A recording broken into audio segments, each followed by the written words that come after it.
अपनी पत्नी को गर्भावस्था में राम जी ने घर से निकाल दिया, ये सही किया राम जी ने या गलत किया? उत्तर दो, गलत था या सही था? क्या आप इस रहस्य को जानते हैं? कथाएं सबने सुनी है, मैं आपको कथा नहीं, कथा का रहस्य, कथा का सार समझा रहा हूं। आप में से कम लोग इस बात को जानते हैं कि माता सीता को वनवास भेजने में राम का कोई दोष नहीं, कोई कसूर ही नहीं था।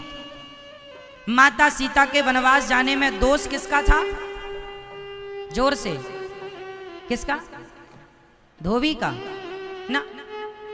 वो भी एक कारण है, पर जो विशेष कारण था, वाल्मीकि रामायण में ये कारण लिखे हैं, लेकिन लोग पढ़ते नहीं हैं तो उन रहस्यों तक पहुंचते नहीं हैं। वाल्मीकि रामायण में एक छोटी सी बात लिखी है, जो बात बहुत बड़ी है, पर लोग उसे समझ नहीं पाते। वाल्मीकि रामायण में एक बात लिखी है और वो ये है कि जब माता सीता गर्भवती हुई तो माता सीता से राम जी ने पूछा, सीता माँ ने बताया कि मैं गर्भवती हूँ, तो आपकी पत्नी जब आपको बताती है कि मैं गर्भवती हूँ तो पति क्या करता है? पति कुछ ना कुछ अपनी पत्नी को गिफ्ट देता है, पति अपनी पत्नी को कुछ ना कुछ तोहफा देता है। तो सीता माँ से राम जी ने पूछा कि तुम मेरे पुत्रों की माँ बनने वाली हो, बताओ मैं तुम्हें क्या दूं? राम जी ने पूछा, ये बात लिखी है वाल्मीकि रामायण में। तो सीता माँ ने कहा कि आप मुझे देना चाहते हैं भगवान, तो एक चीज दो। क्या?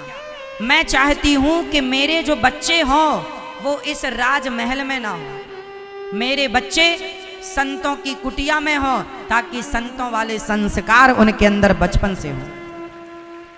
माता सीता ने स्वयं राम जी से यह मांगा कि मुझे संतों के पास अपने बच्चों को जन्म देना है, ताकि राजसी वातावरण से बच्चे बचे रहें और सात्विक वातावरण में बच्चे पलें और बढ़ें।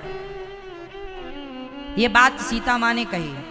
अब तो हो गई ये बात, राम जी ने मुस्कुरा दिया, कुछ बोले नहीं। सीता माँ ने इच्छा क्या जाहिर की कि संतों के यहाँ मैं बच्चों को जन्म देना चाहती हूँ।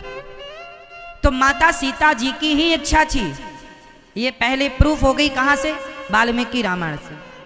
अब दूसरा, उसी समय एक दूसरी घटना घट गई संयोग से कि एक धोबी की पत्नी रात भर किसी के घर रुक गई, पानी ज्यादा गिरा, नदी पार ना कर पाई, केवट के कुटिया पर रुक गई। सवेरे घर गई तो केवट ने कहा रात कहाँ थी? बोले केवट के घर। बोले जाओ, मैं तुम्हें स्वीकार नहीं करता, मैं कोई राम थोड़ी हूँ जो रावण के यहाँ सीता रही और उन्होंने स्वीकार कर ली। धोबी भाई की ये बात हवा की तरह पूरे नगर में फैल गई, और जब ये बात माता सीता और प्रभु राम के कानों पर पड़ी तो राम जी कुछ कह ना सके। तब माता सीता ने कहा, हे प्रभु, मेरे कारण इस अयोध्या के सिंहासन को यदि कलंक लग रहा हो तो हे प्रभु मेरा परित्याग कर दीजिए। राम बोले, सीते, मैं तुम्हारा त्याग कैसे कर सकता हूं? किसी के कहने से कोई कह रहा है कि सीता गलत है तो मैं उनकी बात कैसे मान लूं? मुझे तो विश्वास है कि मेरी सीता अग्नि की तरह पवित्र है। राम जी ने कहा, मुझे तो विश्वास है कि तुम पवित्र हो। अच्छा ये बताओ, राम जी को यदि माता सीता पर संदेह होता तो जिस दिन रावण के घर से आई थी उसी दिन राम जी त्याग देते। फिर इतने दिन अयोध्या में रखना, फिर माता सीता का गर्भवती होना, ये सब होता ही नहीं। यदि राम को डाउट होता माता सीता पर तो उसी दिन ना त्याग देते। और आप एक चीज और बताओ,